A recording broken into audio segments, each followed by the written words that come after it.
Okay, this is going to be an intuitive video reviewing the Six of Cups, and we're also going to be reviewing alongside that the Five of Cups because when I pulled the Six of Cups, the Five of Cups just happened to be underneath it, and it ties into the theme, the overarching theme that we've been experiencing. I'm just going to go on a limb out here and say that you've been experiencing these same things. Before we get into the card, I want to talk about dreaming. In my last video, I mentioned that I wanted to get back into dreaming and interpreting dreams because I blamed it on smoking weed. Um, but apparently, I guess that's not the reason why I don't remember my dreams, or I don't take part in my own dreams, I guess you could say. Because when I realized, oh, all I really need to do is, tell spirit, I want to invoke my dreams. I want to remember my dreams in detail. And I want to be able to use this information to help me along in my alchemical journey. Now, if you're not familiar what an alchemical journey is, it's a personal spiritual journey for a person. A lot of times it might be misconstrued as a magical journey to achieve things, to gain things and gain power in a physical world, to alter and manipulate the physical world. But actually, this is to alter your interior world. So that when you are at the end of your lifetime, you can have more cognitive choices in what you do. And now, if you're not familiar with these philosophies, I urge you to research. I've already done enough of my research and enough of my channeling, spirit channeling of my own being and my own experience to know where the path is going to lead me. And so that's why we're talking about the relevance of the Six of Cups and the Five of Cups alongside. Just a quick overview: the Five of Cups, before we get back into the dreaming, the Five of Cups is mostly looked at as a transition period where things are bleak and what we've been doing isn't working, so we're deciding to abandon it and move on. So it's got this dark, shadowy, dark night of the soul vibe. And then the Six of Cups is about nostalgia, usually linked between an older person and a younger person, in a space of emotional play, in a space of remembrance, recognition. Uh, in this overview, we understand that imagination is life. Imagination is experience, and experience and life is imagination. Okay, you cannot have one without the other. So it's very important to understand everything you are experiencing in your perceptual reality is imagination based. Regardless of what physical rocks and cups you kick over, it's always going to require stepping into this reality with your imagination. And so that has many, many depths and dimensions to it. Okay. Now, getting back to the dreaming, um, I I told spirit, I told myself, I want to be able to remember, I want to be able to know, and boom, first out of the gate, not even needing to put any special crystals under my pillow. I had my first dream, and it was awesome. It was great. And now, there's an overarching theme going on here. Now, I want you to try to. I'm going to speak in my own experience. And as I do this, I want you to try to relate this with your own experience if this applies to you. So I have this overarching theme in this dream that's, been throughout my entire life. And it used to have a very bleak um, a vibe to it, which has transformed. I've realized in recent years or recent days, and since this dream has repeated, it is totally transformed into a more enchanting, a more curious, oh, what is this type of world in this overarching theme, this dream. And so what this dream is it's pretty simple. In the dream, I am always walking room to room, going room to room in an endless house or an endless scenario. And usually in the past, it's been me inside the house. And so I'm going room to room looking for somebody. And this has always been looking for a relationship. You know, I'm looking for a girl. I'm looking for my girlfriend. I'm looking for somebody that I know. And so obviously, as I go through these rooms, I'm finding people that I know, and I'm not finding the right people. I'm just finding other people. And so in the past, it was always like this, trying to get away from these drug addicts. Now, I don't have a problem with drugs. You know, like I said, I smoke weed, and then there's a lot of times when I'll go some years without smoking weed, and then I'll always just go back to the permission, like, hey, you know, it's just life. You know, I smoke weed, it's legal here, and I enjoy it.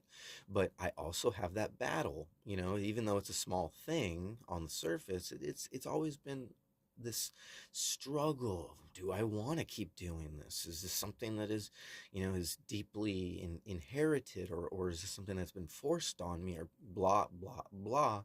Hence the reason why I need to categorize these spirits, communicate with them in a book, and find out what they want, because these are living beings.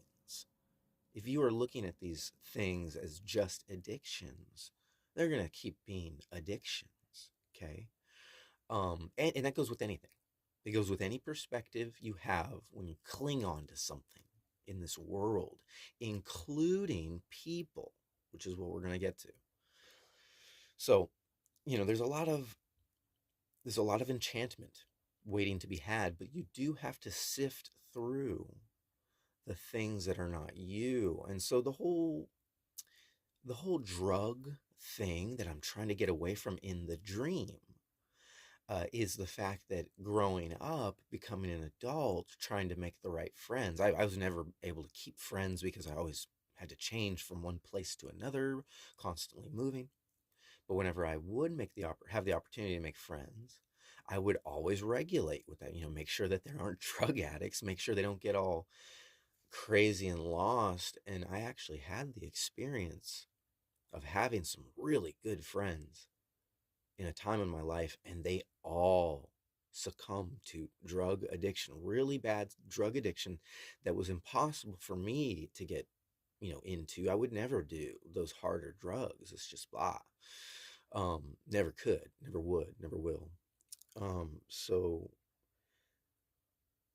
in the dream, moving room to room in the past dreams, it was always me trying to get away from this element and trying to make sure that the person I was actually looking for did not have that element at all in their life, in their perspective. And if you do, don't feel guilty. These are your own spirits. These are your own demons. You know, you can call them what you want. Feel as guilty or as liberated from them as you want to on your timeline. It is your free will, and free will is also the other thing that comes into play. So, um, that was the scenario. Now, I never rectified in those dreams in the past, never rectified um, turning the dream into the reality, aside from being able to avoid drug addicts and just keep to myself, and knowing that it seemed like all the people I attracted to had this underlying overarching theme, and it would eventually get exposed and thus not be able to be friends with the people. And then that's what I see a lot in people who try to be friends with me, is it's always spirit's always telling me this is the same cycle. They show themselves as a normal person now, but what you're going to find out when you get to know them is that they have an addiction that they can't rectify it. They're not willing to rectify it. It's not time. So thus I am, you know, I'm on my own alchemical journey, alone with no partner, no friend. And that's perfectly fine, because we're going to get to the next part about all this. The reason why these two cards are together in this sequence of perspective of looking at them. We're going to start with structure. So the structure of the dream and how it appears itself and how it will transition in the future to looking like something completely different, something that's different and outside of the realm it normally presented itself as. In the dream, it was inside the house, and now the dream, now it shows itself as being outside, not a house, but an apartment building. More like inside of a court, where when I and it's dark, it's nighttime, and all the apartment buildings, when you look at them from inside the courtyard, they're all shining, and it's like 3 or 4 stories tall with many, many, many apartments.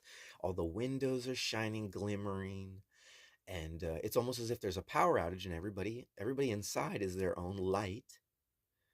It's very beautiful. Everybody's a light, and they're all moving like candles, through the windows. It's very touching and very positive. And when you look up uh, through the open sky, the open ceiling of this apartment building, it's a very starry sky. And so this has been this theme. I almost want to get emotional, but really it's just very early for me. I think I need some water. Hang on. Some positive drinking water. Thank you. All right. So, yeah, this very positive, cosmic and earthy vibe, because don't forget we have this apartment building scenario, full panoramic scenario. When you turn, all you see this like rectangular structure inside the structure. You're inside the structure. It's open sky and starry, but it's you can look at it. I think we're looking at the structure, this apartment building, as being like white, painted white. Um, it could be marble, it could be matted, it could be whatever you'd like it to be, but you panoramic around and you see all the individual apartment buildings from this inner perspective of this greater world. You see all these little lights dancing back and forth, moving back and forth, kind of like wondering why the lights are out, wondering why the power's out. And I'm smiling, and I can almost start floating and start transcending this experience and floating around. And if I wanted to go inside the apartments or transcend this experience and go outside the structure and understand that everywhere I go, even if it doesn't feel like there is structure that I am familiar with, that there are still beams of light trying to find their way in the dark. Boom. Okay. So now we have the contrast of the way we see structure. So in the 5 of Cups, we're talking about the 6 of Cups and the 5 of Cups. In the 5 of Cups, we see structure in the distance. And what we're standing in front of is a natural vacant scenery on one side of a body of water. We have 3 cups that have been kicked over, and you can see that there's red substance. So we're talking like blood or wine, the element of blood and wine, or both, either or. And then there's another cup. You can tell it had water in it. You might not be able to, it might be very subtle, but 2 of the cups had a red substance and one of them had a water substance. Most likely it was taken out of the river, the body of water. So some sort of emotional lesson that was taken out of a transitional period, but then you get to a certain point where you have to, as the 5 represents in our perceptual reality, a bridged reality, another way of looking at things. Okay, in our perception, that's what the 5 will represent, at least in the preface that I usually come to terms with it. The way that spirit speaks through me. 5 represents a bridged reality, a understanding or perception that there is another way. And so in the 5 of Cups, that's represented by the bridge in the background behind him that he knows is there, but he's not looking at it. He's just looking at the 3 cups that he kicked over, and then there's 2 cups behind him that represent the number 2, that represent our contrasting perception of contrasting energies, which we know never leave us. And so that transfers over into the 6 of Cups, where we see 2 exalted cups, and one he's handing to the girl. But first, the 2 cups behind him that are empty, they are ready to be filled. He's not kicking them over, because he knows that emptying the cups and continuing on towards his desired structure, the structure that's in the distance, that's exactly what he needs to do. So he'll take both cups in hand, and he will cross the bridge over the body of water and continue his journey again. Because he knows that this is a repetitive cycle. It's something that needs to happen. Thus why he's kicked over cups and still keeps cups ready to go. So then in the 6 of Cups, I hope that's clear, with 16:02 on the clock, we have 16:02. We have the 6 of Cups, which you see the structure is now closer in the background, with the red roofed house with the red shingles, and the towering structure, which represents, we're just going to call it the castle or the tower. We can call it the tower moment, but it's more like the structure of the exalted, where, you see the cup right in front of the tower. It's in the X, the X on the small, the walkway, the pillar on one side of the walkway, the exalted cup, the flower, which represents the pentagram with the 5-pointed star, the center in center of that, which is gold, and then the tower. Boom. And then on the side of that cup on the left side, you have a man. And when you read the description in the Radiant Wise Tarot, it'll tell you that the man's walking away, implying that this is a space of play. And in the space of play, if you notice, we have 4 cups representing the structure of 4, the 4th dimension, how we come into this reality and how we are going to perceive as 4. And beyond that structure, now this is blatant, the cups are right in front of you. So it means that this is the viewpoint that you're seeing things through. And it has many, many depths. So from the cups, knowing that this is your perspective, each one of those has a pentagram, and each one of those has a flower. The flowers represent something here. Boom, flowers. So there's a muddy ground, a muddy surface, kind of implying that everything that is not as exalted is kind of walking through the mud and is sort of unkept, and sort of in this structure represents everything before you've established all this and been able to create your own world and establish your own structure. You're just sort of playing in the mud with the kids. And then you have the walkway, specifically diverting your attention over to a more exalted, structured existence, which happens to be ritualistic spirituality in whatever form it takes on. And in this case of my own story, it's following the path of the Golden Dawn, or tarot, the Golden Dawn, Hermetics, alchemy. It's all the same thing. It really is all the same thing. There is no fear base in it when you take away the structures that have created fear.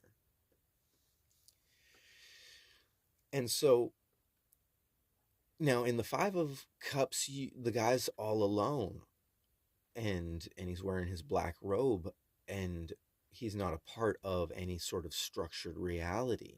That is his journey to get to, because he has to get to the structured reality. Basically, he has to face his demons. He has to face the outside world. He has to stop being hidden away. And he has to prove that his magic works every step of the way. So we're talking emotions here. We're talking cups. So you carry that with you. It's not so much just the mind and the head and everything above the heart, the heart's equator, they're telling me. It's everything that's below that too, addressing everything that's below that. Okay. That's your inspiration, that's your sexuality, that's your roots, that's the concept of life. And you know and the other thing, yeah, I'm a little afraid to just sling around the D word, but the 5 letter D word. Um but bear with me here. Just I'm kind of tired. um Flowers. The flowers represent, that the flowers represent, passing on in this life. They represent a frailty. It's a signaling from the universe, the flower. And so when we pick up flowers and we hand them to people, or when we get nostalgic about the flower, we are pointing out to that person. Say, if we weren't using words, we're saying, look, I am being very deep, and I realize how subtle and how deep life is, and how fleeting life is, and it's going to end eventually. And we're only here for a short time. And I want you to know that I am seeing this right now. I'm handing you this flower. And that is why we put flowers on, the passing, on the grave. We put it on the passing of others. It's a remembrance. And every flower, excuse me, every flower has this very deep meaning, very many, many layers in the center that goes all the way back to ancient teachings. Not only in Indian philosophy, and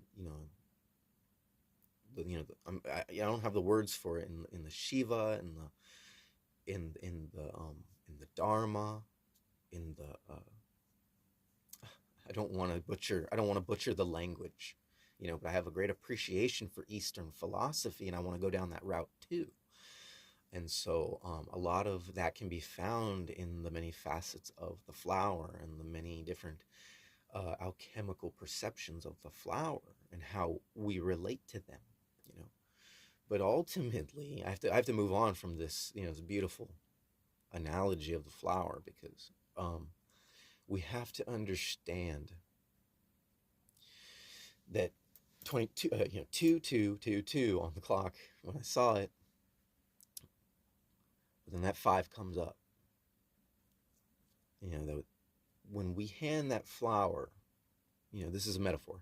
When we hand that flower to that person, when we try to engage emotionally and attach to that person, we have to understand why we're doing it. We have to understand that that person is us, and that it is an illusion and a fallacy,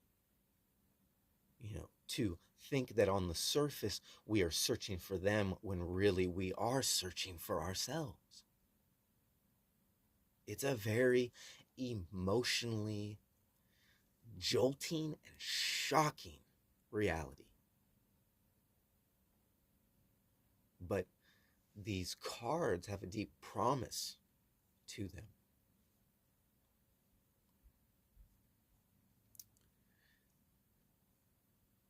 That, by,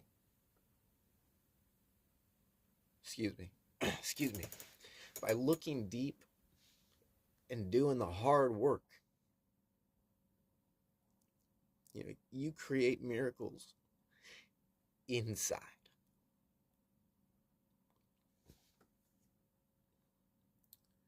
And because what you're looking at represents an extension of what's inside, you can get to the miracle manifesting itself into physical reality. And that is the truth of these 2 cards. That is the truth of you.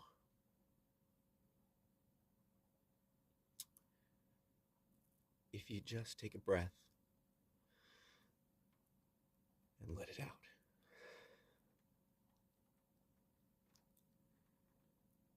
You'll see that it's more important right now to do the hard thing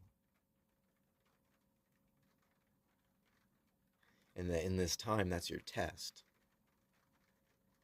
See, the guy in the Six of Cups.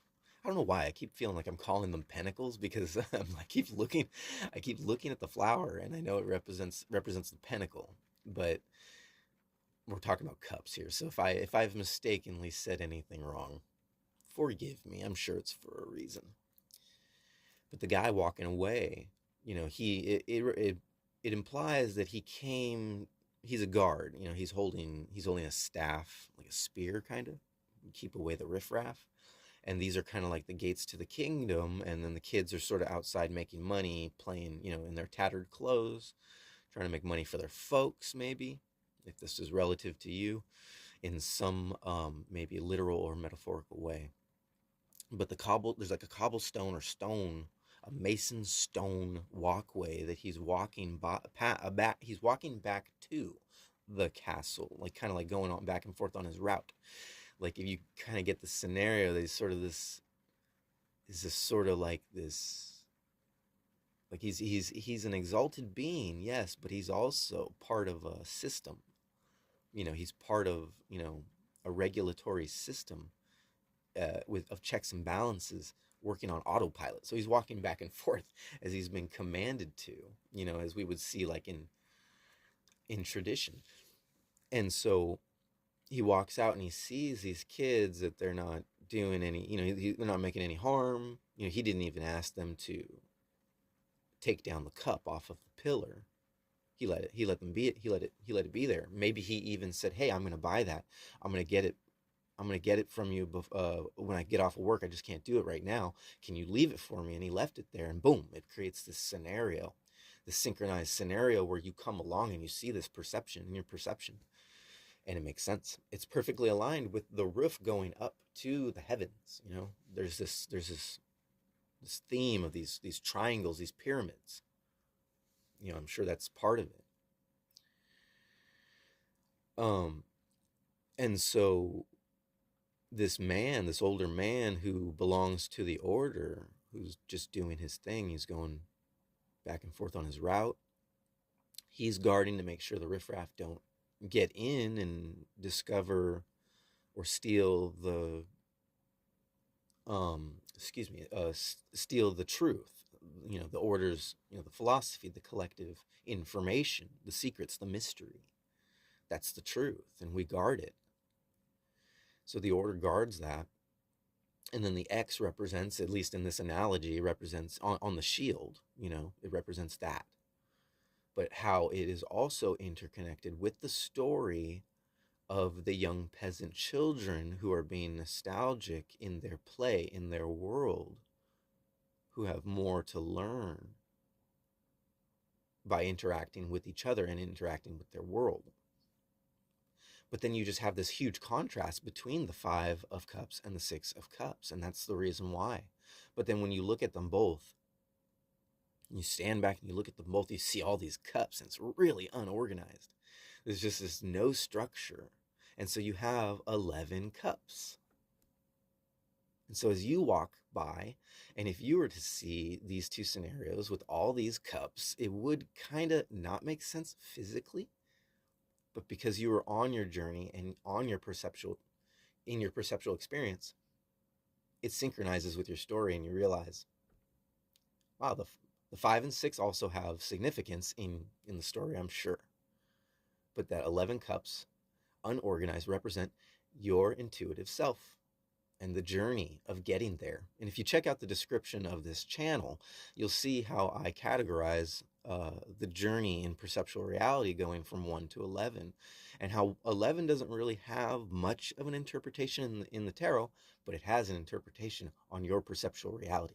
Because once you have activated your active completion, all the way from self to active completion, you realize every scenario you see is the perception of your intuitive self. And that is represented here with these two cards in the 11 cups, because your intuitive self can't be rationalized by the mind. It can only be followed. You can only follow your heart to get there. And if I didn't make it clear enough, the flower represents the pentagram, represents you. That fleeting moment, that golden center, the air, earth, fire, water, and spirit, and the road to get there. And how it's fleeting, but just like a flower comes back and comes back over and over and over on its journey, on its alchemical journey, and so shall we. And in the center, we shall meet.